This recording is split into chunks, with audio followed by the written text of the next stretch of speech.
सुबह होते ही ओम मंदिर गया और वहां शिव भगवान से अपने प्रश्नों का जवाब मन ही मन मांगने लगा। हे भोलेनाथ, मेरे साथ ये क्या हो रहा है? मुझे कुछ तो बताओ। मैं किसी से कुछ कह भी नहीं पा रहा हूँ।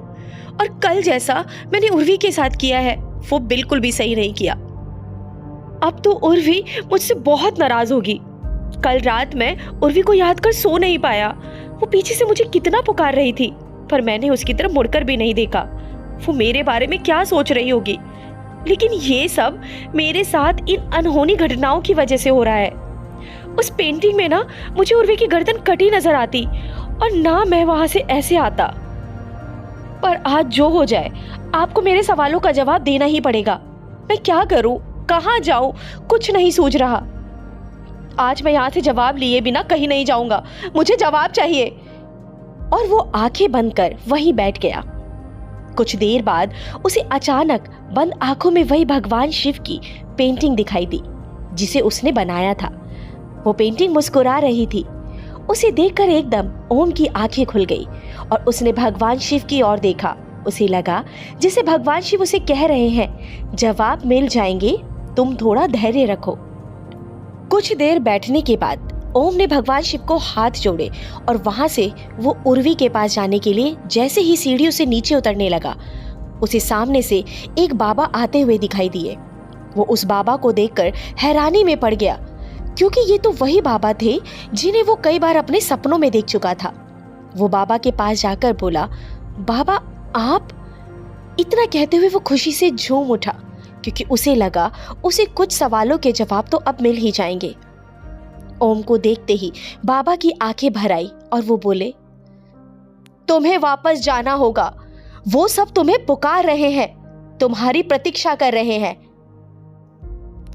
ओम बाबा की बात सुनते ही और परेशानी से घिर गया, क्योंकि इस बात को वो कई बार और कई तरह से सुन चुका था। लेकिन जो भी हो, भोलेनाथ की कृपा से आज कुछ तो पता चलेगा ही। उसने कहा, बाबा आपको मैंने कई बार अपने सपनों में देखा है। बाबा बोले, हाँ बेटा, क्योंकि मैं तुम्हें तुम्हारे सपनों में यही बताने आया था कि तुम्हें जाना होगा। लेकिन बाबा कहाँ जाना होगा? और जो सपने मुझे आ रहे हैं उनका क्या मतलब है? और मेरे साथ पेंटिंग बनाते वक्त जो हो रहा है वो क्यों हो रहा है? और मैं तो पहले कभी पेंटिंग बनाता ही नहीं था। अचानक मेरे साथ ये क्यों हुआ है कि मैं पेंटिंग बनाने लगा? और वो लोग कौन हैं जो मुझे दिखाई देते हैं? वो जगह कहाँ है? और वो शैतान कौन है जो मेरे सपने में एक बड़ा सा भाला लेकर मुझे मारने के लिए मेरे पीछे भागता है? वो कितना भयानक लगता है। और वो घोड़ा जो बोलता है वो कौन है? बाबा ने कहा, मैं जानता हूं बेटा कि तुम्हारे मन में बहुत सवाल है। तुम्हारा दिमाग बहुत सारे सवालों से घिरा है और तुम उन सभी सवालों के जवाब जानना चाहते हो। चिंता मत करो, मैं तुम्हें तुम्हारे सारे सवालों के जवाब दूंगा, सबके बारे में बताऊंगा। लेकिन तुम मेरे पास 3 दिन बाद आना। ये सुनते ही ओम थोड़ा उखड़ गया। बोला, 3 दिन बाद नहीं बाबा, मुझे आज और अभी मेरे सारे सवालों के जवाब चाहिए। आपको नहीं पता मैं कितना परेशान हूं। बाबा बिल्कुल शांत मुद्रा में बैठे और बोले, मैं जानता हूं बेटा, लेकिन मेरी बात मानो, तुम 3 दिन बाद आना। मैं तुम्हारे सारे सवालों के जवाब दूंगा, उन सभी के बारे में बताऊंगा जो तुम्हें दिखाई देते हैं, और उन सवालों के भी जवाब दूंगा जो तुम्हें अभी तक नहीं पता है। बाबा की बात सुनकर ओम थोड़ा शांत हुआ और बोला, पर बाबा आप मुझे मिलोगे कहां? मैं तुम्हें यहीं मिलूंगा, तुम चिंता मत करो। मैं कुछ सामान लाना भूल गया था, उसे लाना है। तो ठीक है बाबा, आप अपना सामान ले आइए, मैं 3 दिन तक यहीं बैठा रहूंगा। आप आ जाना, मुझे मेरे सवालों के जवाब चाहिए बस। बाबा ओम की बातें और जिद देखकर उसकी तरफ मुस्कुरा कर चले गए। इधर उर्वी ओम से नाराज तो बहुत थी, लेकिन फिर भी उसे उसकी बहुत चिंता होने लगी थी, क्योंकि ओम बिल्कुल भी ऐसा नहीं था। आखिर उसके साथ ऐसा क्या हुआ है कि वो ऐसा हो गया है? कहीं ओम किसी बड़ी मुसीबत में तो नहीं है और फिर किसी को कुछ बता भी नहीं पा रहा हो। कल तो वो कॉलेज भी नहीं आया। मुझे ओम की सारी बातें भूलकर उससे मिलना चाहिए। क्यों ना ओम से मिलने मैं उसके घर ही चली जाऊं। पर उसका घर कहाँ है मुझे तो पता ही नहीं। अचानक उसे याद आया, एक दिन ओम ने बातों ही बातों में उसे अपने घर के बारे में बताया था। वो पूछते पूछते ओम के घर आ गई और झिझकते हुए ओम की माँ से बोली, आंटी क्या ये ओम का घर है? ओम की माँ बोली, हाँ बेटा, ये ओम का ही घर है, पर तुम कौन हो? आंटी मैं उर्वी हूँ, कॉलेज में हम दोनों साथ पढ़ते हैं। अच्छा, आओ अंदर आओ। उर्वी ने घर के अंदर ओम को इधर उधर देखा, पर वो उसे नहीं दिखाई दिया। उसने उसकी माँ से पूछा, आंटी ओम कहाँ है? उसकी माँ ने ओम के बारे में उर्वी को बताया। पता नहीं उसे क्या हुआ है, बोल रहा है मैं 3 दिन तक यही मंदिर की सीढ़ियों पर बैठा रहूंगा। मुझे कुछ जवाब चाहिए। मुझे भी मंदिर के पुजारी ने आकर बताया, उसको लेने गई तो आया ही नहीं। पता नहीं आंटी, वो मुझे भी कुछ दिन से अजीब सा लग रहा था। मैंने पूछा तो कुछ बताया नहीं, इसलिए उसके बारे में जानने यहाँ आ गई। एक दिन तो उसके हाथ में मेरी बनी एक पेंटिंग थी, पता नहीं किसने बनाई थी। अचानक उसे क्या हुआ, उसने मेरी उस पेंटिंग को फाड़ दिया और बिना कुछ बोले वहां से चला गया। आंटी मैंने पहले कभी भी ओम को ऐसे नहीं देखा। बेटा पता नहीं, मुझे भी कुछ समझ नहीं आ रहा है। वो कुछ महीनों से पेंटिंग भी बनाने लगा है। तुम्हारी पेंटिंग भी उसी ने बनाई होगी। ये सुनते ही उर्वी को बड़ा आश्चर्य हुआ, क्योंकि उसे विश्वास ही नहीं हो रहा था कि वो पेंटिंग ओम ने बनाई होगी। उसने कहा, आंटी क्या आप मुझे वो पेंटिंग्स दिखा सकती हैं जो ओम ने बनाई है? अरे क्यों नहीं बेटा, चलो ऊपर। और उन्होंने उर्वी को ओम की बनाई सारी पेंटिंग्स दिखाई। उन पेंटिंग्स को देखकर उर्वी खड़ी की खड़ी रह गई। इतनी सुंदर, जैसे अभी किसी ने एक जादुई फूंक मार दी तो सारी पेंटिंग जीवित हो जाएगी और बोलने लगेगी, और ये घोड़ा तो उड़ने लगेगा, क्योंकि ये चलने वाला घोड़ा तो लग ही नहीं रहा। उर्वी शिव भगवान की पेंटिंग को छूकर बोली, सचमुच बहुत खूबसूरत लग रही है। हाँ बेटा, इतनी सुंदर पेंटिंग्स देखकर कभी कभी तो मैं खुद ही अचरज में पड़ जाती हूँ। लेकिन देखो, उसको आज उसने सुबह से ही कुछ नहीं खाया। पता नहीं क्या और कौन सी जिद लेकर बैठा है। तुम्हें उससे कुछ कहो। उर्वी ओम की माँ की बात सुनकर बोली, ठीक है आंटी, मैं ओम के पास जाती हूँ। लेकिन वो जाते जाते उस घोड़े की पेंटिंग की तरफ देखने लगी। उसे देखकर पता नहीं क्यों उसे अजीब सा लगा, लेकिन उसने ज्यादा ध्यान नहीं दिया और वो ओम के पास आ गई। देखा तो ओम सचमुच वहीं सीढ़ियों पर बैठा था। वो उसे देखकर बोली, ओम ये क्या बच्चों वाली जिद है? तुम्हें पता है घर में माँ कितनी परेशान हो रही है। हाँ मुझे सब पता है, लेकिन तुम यहाँ क्यों आई हो? मुझे तुम्हारी चिंता हुई तो तुमसे मिलने आ गई, पर तुम मुझसे ऐसे गुस्से में क्यों बात कर रहे हो? मैं कितनी मुश्किल से तुम्हारे पास आई हूँ। तुम कल कॉलेज नहीं आए तो मुझे लगा कोई बात तो नहीं हो गई। ये जानने तुम्हारे घर गई। आंटी ने मुझे तुम्हारे बारे में सब बताया। मैंने तुम्हारी बनाई पेंटिंग्स को भी देखा। तुम तो कितनी अच्छी पेंटिंग्स बनाते हो, और तुमने उस दिन मेरी पेंटिंग को क्यों फाड़ दिया था? तुम्हें कैसे पता वो तुम्हारी पेंटिंग थी? क्योंकि मैंने तुम्हारे जाने के बाद उसके टुकड़ों को जोड़कर देखा था। कितनी सुंदर थी। अच्छा, तुम्हें उसमें कुछ और दिखाई दिया? कुछ और क्या? कुछ भी तो नहीं था। कितनी सुंदर पेंटिंग थी। ये सुनते ही ओम उर्वी के चेहरे की तरफ देखता रह गया, क्योंकि उसने जब पेंटिंग देखी थी तो उसमें कुछ और ही दिख रहा था। ओम क्या हुआ? क्या सोचने में लग गए? उस दिन भी तुम ऐसे ही अजीब सा बर्ताव कर रहे थे, और आज देखो तो यहाँ सीढ़ियों पर बैठे रहने की जिद पर अड़े हो। ओम गुस्से में बोला, अब तुम्हें मैं कैसे बताऊं कि मेरे साथ क्या क्या हो रहा है, जिसकी वजह से मैं इतना परेशान हूँ। बस कुछ समझ ही नहीं आ रहा, क्या करूं क्या ना करूं। हाँ तो ओम मुझे बताओ क्या हुआ है। मैं भी तो यही जानना चाहती हूँ कि आखिर तुम ऐसा क्यों कर रहे हो। मैं भी तो तुम्हारे इस बर्ताव से उतनी ही परेशान हूँ। मुझे भी तो मेरी परेशानी का जवाब मिल जाएगा। अचानक ओम ने देखा एक काली परछाई उर्वी के पीछे खड़ी है और उसके पास कुछ तलवार जैसा हथियार है। उसे लगा वो उर्वी का गला काटने वाली है। वो एकदम जोर से चिल्लाया, उर्वी, वहां से हट जाओ, वो तुम्हें मार देगी। उर्वी ने इधर उधर देखा, लेकिन उसके पास तो कोई नहीं था। फिर मार कौन देगा? वो वहां से नहीं हटी और बोली, ओम चलो, तुम मेरे साथ चलो, मैं तुम्हें किसी अच्छे डॉक्टर के पास ले चलती हूँ, शायद तुम्हारी तबीयत खराब है। ओम फिर जोर से चिल्लाया, उर्वी, मैं कह रहा हूं हट जाओ वहां से, वो तुम्हें मार देगी। इतने में उस काली परछाई ने उर्वी के गले पर वो तलवार जैसा हथियार चला दिया और उर्वी की गर्दन कट गई।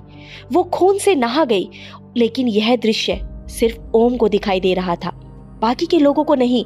उनको तो लगा उर्वी बस बेहोश होकर नीचे गिर गई है। ओम उसे खून से लथपथ गोदी में उठाकर हॉस्पिटल लेकर गया। वहां देखा तो उर्वी की सारी रिपोर्ट नॉर्मल आई थी, पर उसे होश नहीं आ रहा था। ओम बहुत डर गया। अगर उर्वी को कुछ हो गया तो वो अपने आप को कभी माफ नहीं कर पाएगा। उर्वी के साथ जो कुछ भी हुआ वो सब उसी की वजह से हुआ है। वो मुझसे कितना प्रेम करती है कि मुझसे मिलने यहाँ तक आ गई और मैंने उसकी जान खतरे में डाल दी। मुझे उसी दिन अपने प्रेम के बारे में उर्वी को बता देना चाहिए था, जिस दिन वो मेरे कंधे पर अपना सिर रखकर रोई थी। उर्वी का तो वैसे भी इस दुनिया में कोई नहीं है। कितना रो रही थी उस दिन। उसकी माँ उसे जन्म देते ही मर गई और उसके पिता ने दूसरी शादी कर ली। उसकी दादी ने उसे पाला, लेकिन कुछ साल बाद वो भी उसे छोड़कर चली गई। काश मैं उसी दिन अपने दिल की बात उर्वी को कह देता, उसके आंसुओं को अपना बना लेता तो अच्छा होता। कम से कम ये दिन तो नहीं देखना पड़ता। लेकिन बीच में ना जाने मेरे साथ क्या क्या होने लगा, मैं इन सब बातों को भूल ही गया। अगले दिन हॉस्पिटल में अचानक ओम को बाबा की याद आई। अरे आज तो तीसरा दिन है और बाबा मंदिर में आए होंगे। वो हॉस्पिटल से भागा और मंदिर पहुंचा। देखा तो बाबा वहीं सीढ़ियों के पास खड़े उसका इंतजार कर रहे थे। उन्हें देखकर ओम ने एक लंबी सांस ली और वो बाबा के पास जाते ही उनके पैरों में गिर गया। बोला, बाबा आप मेरे सवालों के जवाब बाद में देना, पहले आप मेरी उर्वी को बचा लो। उसकी सारी रिपोर्ट नॉर्मल है, पर उसे होश नहीं आ रहा है और मैंने देखा था उसके पीछे काली परछाई थी जिसने उर्वी के गले को काट दिया। लेकिन ये सब किसी और को क्यों नहीं दिखाई दे रहा था? सबको लग रहा था बस वो बेहोश हुई है, लेकिन जब मैं उसे उठाकर लेकर गया तो देखो कितना खून बह रहा था। बाबा बोले, उर्वी का खून कहां तक बह रहा है? वो मुझे दिखाई दे रहा है। ये सुनते ही ओम ने बाबा की तरफ देखकर कहा, आपको वो दिखाई दे रहा है जो मुझे दिख रहा है? बाबा बोले, हाँ बेटा, मुझे वो सब कुछ दिखाई दे रहा है जो तुम्हें दिखाई दे रहा है।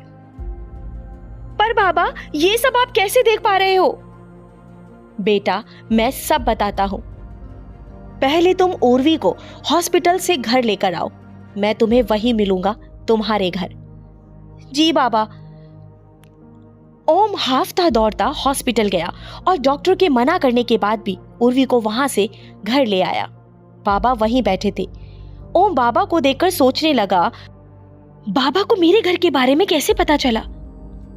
बाबा ओम के हाव भाव पढ़कर बोले, बेटा मुझे तुम्हारे घर का पता मंदिर के पुजारी ने बताया था। लेकिन ओम को अपनी माँ कहीं दिखाई नहीं दे रही थी। उसने बाबा से कहा, माँ पता नहीं कहाँ चली गई है, कुछ देर में आ जाएगी। बाबा बोले, वो नहीं आएगी। ये सुनते ही ओम और घबरा गया। बाबा बोले, मैं जानता हूं तुम क्या कहने वाले हो, यही ना कि तुम्हारी माँ वापस क्यों नहीं आएगी? क्योंकि वो तुम्हारी माँ नहीं थी, बल्कि एक शैतानी शक्ति थी। ये सुनते ही ओम को बाबा की बात पर विश्वास नहीं हुआ और वो अब ज्यादा कुछ सोचने समझने की हालत में बिल्कुल भी नहीं था। बस वो इतना ही बोला, आप ये क्या कह रहे हो बाबा? हाँ बेटा, मैं सही कह रहा हूँ। इस शैतानी शक्ति को पता चल गया था कि तुम्हारे पास वो खास चीजें हैं जिनकी वजह से ये तुम्हारे पीछे लगी है। इस बार तुम्हें वो सब याद आ जाएगा जो ये नहीं चाहती थी। ये कैसे भी करके हर वक्त तुम्हारे साथ रहना चाहती थी और तुम्हें वो चीजें खिलाना चाहती थी जिससे तुम्हें कुछ याद नहीं आए। लेकिन ये तभी होता जब तुम्हारे माता पिता नहीं होंगे। इसके बाद तुम्हें जैसे ही डरावने सपने आने लगे, तुम अपनी माँ से कहते कि माँ, मुझे एक शैतान दिखाई देता है जो मुझे मार रहा है, और ये नहीं चाहती थी तुम्हें कुछ और ज्यादा याद आए। लेकिन धीरे धीरे तुम्हें बहुत सारी चीजें सपने में दिखाई देने लगी। तो इसने मौका देखकर एक रात तुम्हारे माता पिता की हत्या कर दी और खुद तुम्हारी माँ के शरीर में प्रवेश कर तुम्हारे साथ तुम्हारी माँ बनकर रहने लगी और तुम्हें वो चीजें खिलाने लगी जिससे तुम्हें कुछ याद नहीं आए। लेकिन उनका तुम्हारे ऊपर कोई ज्यादा फर्क नहीं पड़ा और तुम्हें कुछ ना कुछ याद आने लगा। तुम पेंटिंग बनाने लगे, जिनमें उन लोगों को बनाने लगे जिन्होंने तुम्हारे साथ तुम्हारे पूरे परिवार को मार दिया था। इस शैतानी शक्ति ने तुम्हारी सारी जानकारी उसी दिन वहां दे दी थी जहां तुम सोच भी नहीं सकते हो। मुझे अचानक यहां देखते ही वो घबरा कर गायब होने लगी, लेकिन मैंने उसे अपनी शक्ति से पकड़कर बांध दिया। वो देखो, तुम्हारे पीछे दीवार पर बंदी है। ओम ने जैसे ही पीछे मुड़कर उसकी तरफ देखा, वो शैतानी शक्ति उसकी मां के रूप में आ गई और बोली, बेटा ओम, ये बाबा झूठ बोल रहा है। क्या मैंने तुम्हें कभी कोई नुकसान पहुंचाने की कोशिश की है? नहीं ना, क्योंकि कोई भी मां अपने बच्चे को नुकसान नहीं पहुंचा सकती, बल्कि ये बाबा बहरूपिया है और ये हम दोनों को मारना चाहता है। मुझे इसके जाल से निकालो बेटा। देखो, इस बाबा ने मेरा अंगूठा भी काट दिया है। मुझे बचा लो बेटा, मुझे बचा लो। मैंने कुछ नहीं किया, मुझे बहुत तेज दर्द हो रहा है। बाबा बोले, ओम, इसकी बातों में मत आना। पूछो इससे उस दिन ये तुम्हारे घोड़े की तस्वीर देखकर डर क्यों गई थी? क्यों इसे उस दिन उस राक्षस की तस्वीर दिखाई नहीं दे रही थी? इसको सब दिख रहा था, लेकिन इसने मना इसलिए किया क्योंकि तुम इससे उस राक्षस के बारे में कुछ ना कुछ पूछते और ये जवाब नहीं दे पाती। पूछो इससे तुम्हारे जाने के बाद ये क्यों उस योद्धा की तस्वीर को देखकर घबरा गई थी। लेकिन बाबा, अगर ये शैतानी शक्ति नहीं चाहती थी कि मुझे कुछ याद आए, तो इसने मेरे माता पिता को क्यों मारा, मुझे क्यों नहीं? बेटा, ये तुम्हारे 21 बरस पूरे होने का इंतजार कर रही थी, क्योंकि ये तुम्हें तुम्हारी सभी शक्तियों के साथ मारना चाहती थी। अगर तुम्हें पहले ही मार देती तो तुम्हारे साथ तुम्हारी पूरी शक्तियां खत्म नहीं होती और तुम फिर से उन्हीं शक्तियों या यादों के साथ जन्म लेते जिसे ये लोग बिल्कुल भी नहीं चाहते थे। और जब तक तुम्हारे माता पिता तुम्हारे साथ रहते, ये अपना काम कैसे कर पाती और हर वक्त तुम्हारे साथ ये शैतानी शक्ति कैसे रह पाती? इसलिए इसने तुम्हारे माता पिता को पहले मारा। जैसे मैं तुम्हारे साथ हजारों सालों से हूं, ऐसे ही ये शक्ति हजारों सालों से तुम्हारे साथ है।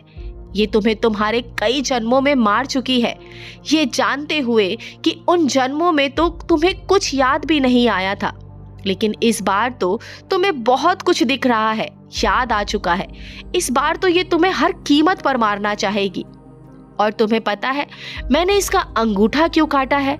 क्योंकि ये इसी के माध्यम से संदेश भेजती रही थी, लेकिन अब ये अपना कोई भी संदेश कभी किसी को नहीं पहुंचा पाएगी कि यहाँ क्या हुआ था।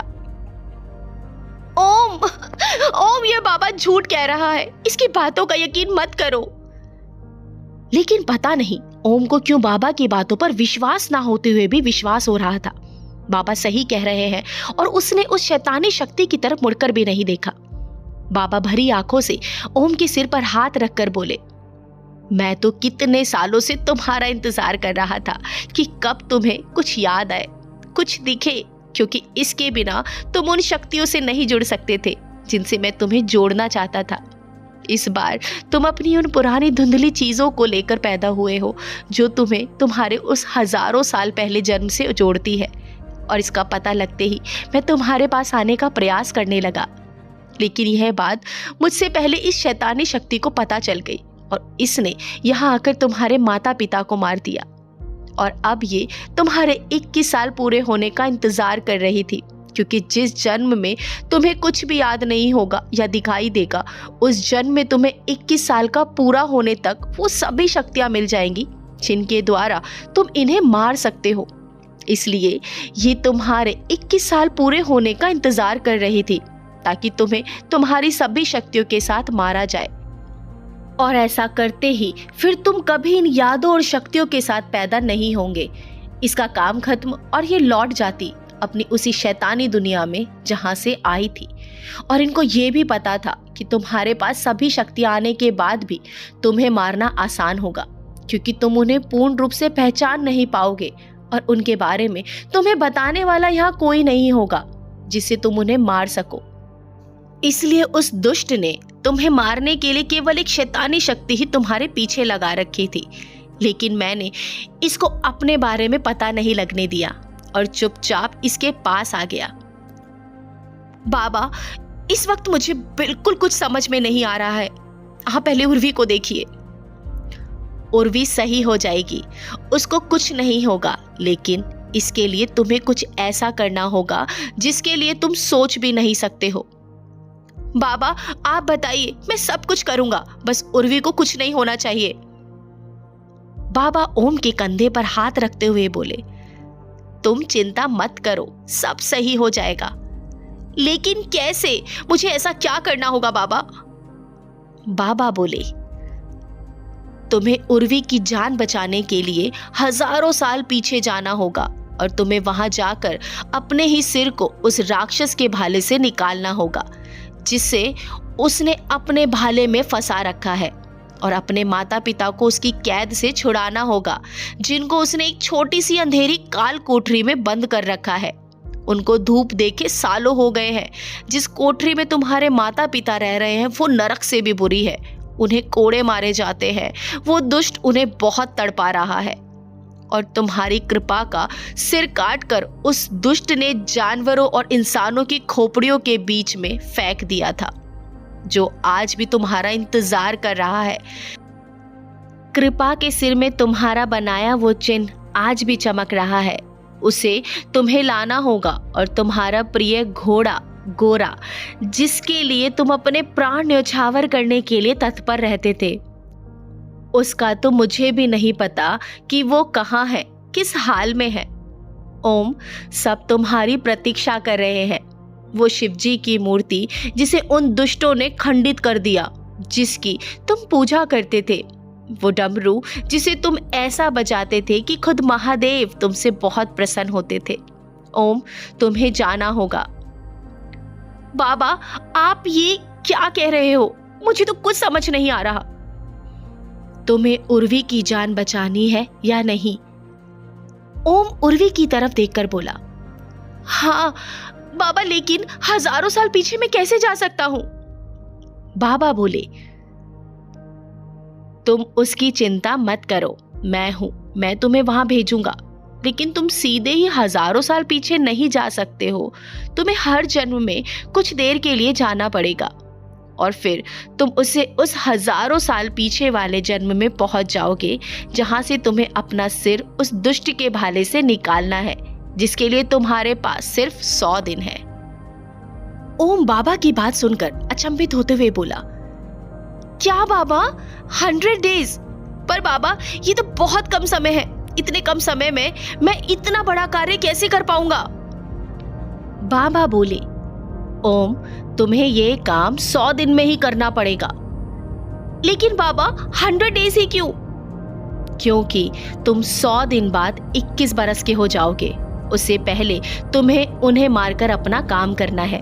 अगर तुम नहीं कर पाए तो वो तुम्हें 21 बरस का होने से पहले मार देंगे, और फिर तुम कभी इन शक्तियों के साथ जन्म नहीं लोगे और सब कुछ अधूरा रह जाएगा। तुम्हारे सब लोग तुम्हारे लिए हमेशा हमेशा के लिए ऐसे ही तड़पते रहेंगे। बाबा, क्या एक ही बार में मैं हजारों साल पीछे नहीं जा सकता? इससे मेरे दिन बच जाएंगे। नहीं, बिल्कुल नहीं। तुम अपने शिवजी के मंदिर सीधे ही पहुंच जाते हो, या आने जाने का कोई रास्ता है? बाबा, आने जाने का रास्ता है। तो फिर यही समझ लो, तुम्हें अपने शिव भगवान के मंदिर जाकर आना है। तुम्हारी उर्वी बिल्कुल ठीक हो जाएगी। लेकिन ध्यान रखना, 100 दिन से 1 घंटा छोड़ो, एक पल भी देर हुई तो सब खत्म हो जाएगा, यहाँ ना वहां। और बाबा ने ओम के हाथ पर एक अभिमंत्रित रजत बंधन बांध दिया और बोले, इसी की वजह से मैंने तुम्हें 3 दिन बाद तुम्हारे सवालों के जवाब देने के लिए कहा था, क्योंकि मैं इसे भूल आया था। इस रजत बंधन को मैंने बहुत सालों पहले इसलिए बनाया था ताकि तुम्हें मैं इसके द्वारा वापस ला सकूं। जितने तुमने जन्म लिए हैं, इसमें उतने ही रुद्राक्ष अलग अलग रंग के लगे हैं। कई 100 साल तक तो तुमने जन्म ही नहीं लिया था, क्योंकि तुम अपनी मृत्यु को स्वीकार ही नहीं कर रहे थे और अपनी मृत्यु को लेकर बहुत दुखी थे। उस भाले में फंसे अपने सिर को दिन रात देखते रहते। मुझे तुम्हारे ही द्वारा पता चला कि तुम्हारे माता पिता यानी महारानी और महाराजा जीवित हैं, वरना मुझे लगा उन भयानक लपटों के बीच कौन बचा होगा। कोई नहीं, और उन्हें काल कोठरी में कैद कर रखा है। तुम्हारी कृपा का सिर हजारों खोपड़ियों के बीच पड़ा है। तुम रोज उनके पास जा जाकर खूब रोते तड़पते, पर वो तुम्हें देख नहीं पा रहे थे। फिर मैंने तुम्हें समझाया कि पुत्र, अपनी मृत्यु को स्वीकार करो, तभी तो तुम दूसरा जन्म ले पाओगे और मैं तुम्हें वापस लेकर आ पाऊंगा। ओम, यहाँ से अब तुम्हें जाना होगा, तभी हम सब कुछ वापस ले पाएंगे। और फिर तुमने अपनी मृत्यु को स्वीकार कर लिया है और वहां से तुमने जन्म लेना शुरू किया, लेकिन फिर तुम्हें ना जाने कितने जन्मों तक कुछ याद नहीं आया। फिर भी तुम्हें इस दुष्ट शैतानी शक्ति के द्वारा मार दिया गया। लेकिन बेटा, आज वो दिन आया है, जो मैं चाहता था वही हुआ है। तुम्हें तुम्हारा सब कुछ वापस लेना है। तुम जाओ। बाबा की बातें सुनकर और अपने साथ हुई सभी अनहोनी घटनाओं को देखकर ओम को उन पर विश्वास हो गया और वो जाने के लिए तैयार हो गया। बाबा बोले, इस रजत बंधन के आगे जो सर्पनुमा आकृति बनी है, ये रात को तुम्हें रास्ता दिखाएगी। इसी के द्वारा तुम मुझसे संपर्क कर सकते हो। जैसे ही तुम इसके पास जाकर कुछ बोलोगे, मुझे सब सुनाई देगा, और मैं बोलूँगा तो तुम्हें इसके माध्यम से सब सुनाई देगा। इसमें कई चीज़ें और भी है जिनका तुम्हें खुद ही पता लग जाएगा। बाबा ने पहले जन्म के रुद्राक्ष पर अपना अंगूठा रखा और ओम से कहा, इसके बाद तुम खुद ही अपने जन्मों में आगे बढ़ने लगोगे। आते समय तुम्हें ये सबसे पीछे वाले रुद्राक्ष पर अपना अंगूठा रखना है और तुम वापस आ जाओगे। उन्होंने एक लोहे की कलम ली और कहा, तुम अपने हाथ पर लिखो तुम्हें कितने दिन में अपना काम पूरा करना है, ताकि तुम्हें याद रहे। तुम भूल भी सकते हो, और हाँ, किसी भी जन्म में ज्यादा देर रुकना नहीं है, और ना ही तुम्हें वहां कोई देख ले, वरना वहां भी तुम्हें कोई मार सकता है। वहां तुम्हें मार दिया गया तो सब खत्म हो जाएगा।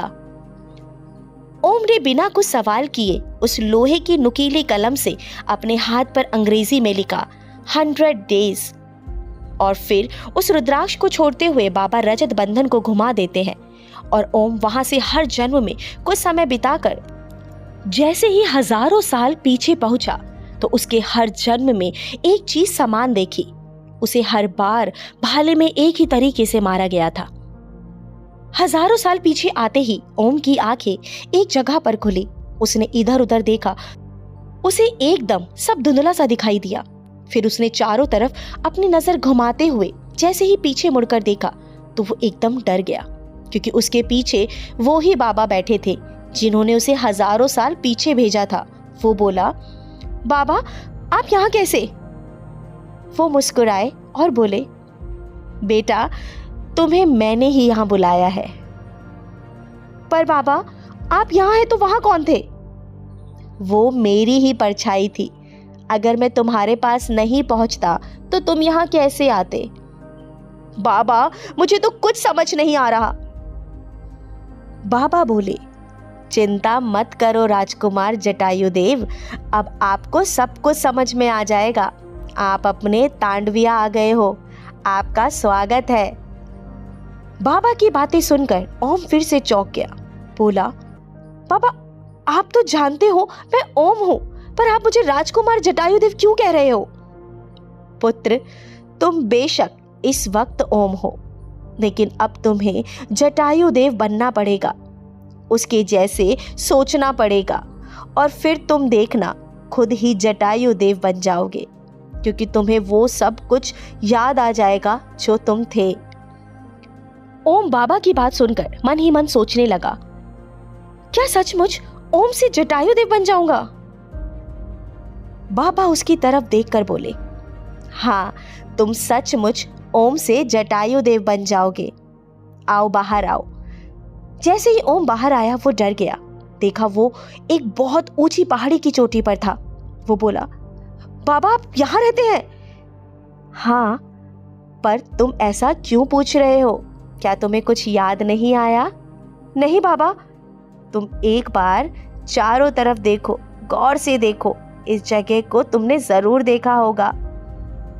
ओम ने बाबा के कहने पर उस जगह को गौर से देखा तो समझ गया कि ये वही जगह थी जो उसे कई बार सपने में दिखाई दी। वो बोला, हाँ बाबा, मैंने इस जगह को देखा है। तुम इन जगहों पर कितनी बार आते जाते थे? हाँ बाबा, बहुत बार। देखो मेरी इस कुटिया की तरफ। इस कुटिया के पास अपनी शक्तियों को नियंत्रित करना सीखा था। लेकिन बाबा, यहाँ एक बड़ा सा पेड़ था, वो कहाँ है? वो यही है, तुम्हारी बगल में देखो। ओम ने उस पेड़ को देखा तो उसे हल्का सा याद आया कि वो यहाँ किसी के साथ खेलता था। अब तुम सामने नीचे देखो, तुम्हें कुछ याद आया?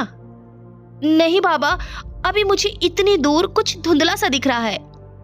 कोई बात नहीं, तुम एक लंबी यात्रा करके आए हो, इसलिए ऐसा हो रहा है। पर तुम्हें मैं बता दूं कि वो नीचे तांडविया है। पता है वो किसका है? किसका है? तुम्हारा। ये सुनते ही ओम और चौंक गया और उसने आश्चर्यचकित होकर कहा, मेरा? हाँ, ये तुम्हारा ही तांडविया है। पर बाबा, मुझे कुछ याद नहीं आ रहा है। कोई बात नहीं, मैं तुम्हें बताऊंगा कि तुम कौन हो। बताओ बाबा, यही तो मैं जानना चाहता हूं कि आखिर मेरे साथ क्या हो रहा है। बाबा ओम को कुछ बताने से पहले एक गहरी खामोशी में चले गए। शायद वो उस दुख भरे दिन को बिल्कुल भी याद नहीं करना चाहते थे। उनकी आंखों की पुतली एक जगह ठहर गई और उनसे ना चाहते हुए भी अश्रुधारा बहने लगी। बाबा को देखकर ओम की आंखें भी नम हो गई। वो बस बाबा की आंखों में उतरे गहरे दुख को देखता रहा।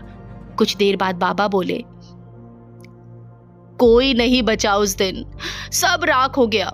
लेकिन मैंने भी तांडविया की उठती लपटों को देखकर प्रतिज्ञा ली थी कि जब तक मैं इन राक्षसों का सर्वनाश नहीं कर दूंगा तब तक चैन से नहीं बैठूंगा। बाबा अपनी कुटिया में अंदर गए और एक किताब लेकर आए और बोले, मेरे पास उस दिन घायल मुरकंद आया था। उसके मरने के बाद मुझे उसके पास से ये किताब मिली थी। उसने इस किताब में पता नहीं किस भाषा में क्या लिख रखा था, मुझे आज तक कुछ समझ नहीं आया। वो तुम्हारा सबसे अच्छा मित्र था, तुम्हें कुछ पता हो, इसलिए ये पुस्तक मैं तुम्हें दे रहा हूँ। पहले इस पुस्तक में लिखी भाषा को पहचानो, ये कौन सी भाषा है और इसमें क्या लिखा है। याद करके पढ़ने की कोशिश करो, हो सकता है इसमें कुछ ऐसा लिखा हो जिससे हमें कुछ मदद मिल जाए। ओम ने जैसे ही उस किताब को अपने हाथों में लिया, वो एकदम नीचे झुक गया। किताब काफी बड़ी और वजनी थी। वो उस किताब को लेकर वहीं बैठ गया और उसने जैसे ही किताब को देखा, पाया कि वो किसी जानवर की चमड़ी से बनी थी। और किताब के मुख्य पृष्ठ को देखकर वो बहुत डर गया। हालांकि उसे कुछ समझ ही नहीं आया था कि मुख्य पृष्ठ पर क्या बना हुआ है, लेकिन फिर भी वो डर गया। उसने किताब के मुख्य पृष्ठ के चित्र पर चढ़े गहरे लाल रंग को देखा। कितना अजीब सा लग रहा था और वो साथ ही उस चित्र को समझने का प्रयास कर रहा था, पर उसे समझ नहीं आया। काफी देर बाद उसने किताब को उल्टा कर देखा। देखते ही उसे बड़ी हैरानी हुई, क्योंकि वो चित्र सीधी किताब पर वैसे ही दिख रहा था जैसा वो उल्टी किताब पर दिख रहा था।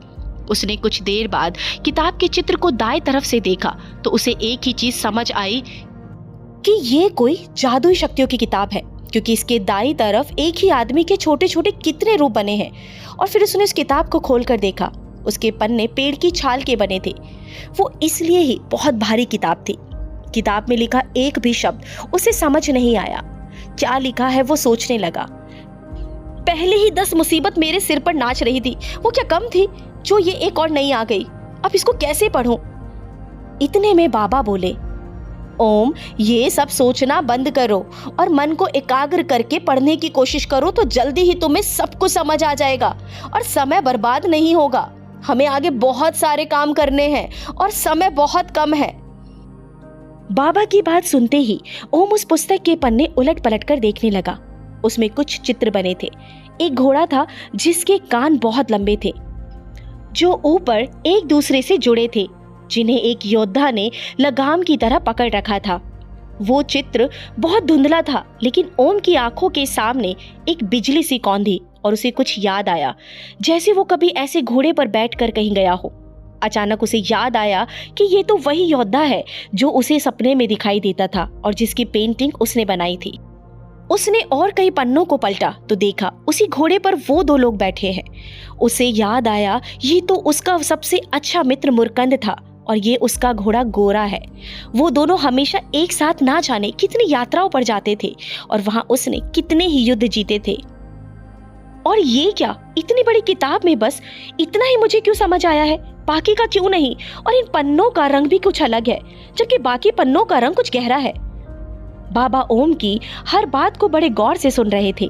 शायद वो कुछ ऐसा बताए जिसकी तलाश वो कर रहे हैं, लेकिन ओम इतना कहकर रुक गया। बाबा बोले, आगे बोलो कुछ। ओम बोला, आगे मुझे कुछ याद नहीं आ रहा है और मुझे इसकी लिखी भाषा बिल्कुल भी समझ नहीं आ रही। बाबा बोले, कोई बात नहीं, तुम इधर आओ, तुम तांडविया की ओर देखो। मैं अब तुमको तुम्हारे ही जीवन के बारे में बता रहा हूँ। तुम कौन थे और क्या थे? तुम्हारे सामने अच्छे अच्छे शक्तिशाली लोग घबराते थे और तुमसे युद्ध करने से डरते थे। तुम्हारे पास ऐसा कुछ था जो किसी के पास नहीं था।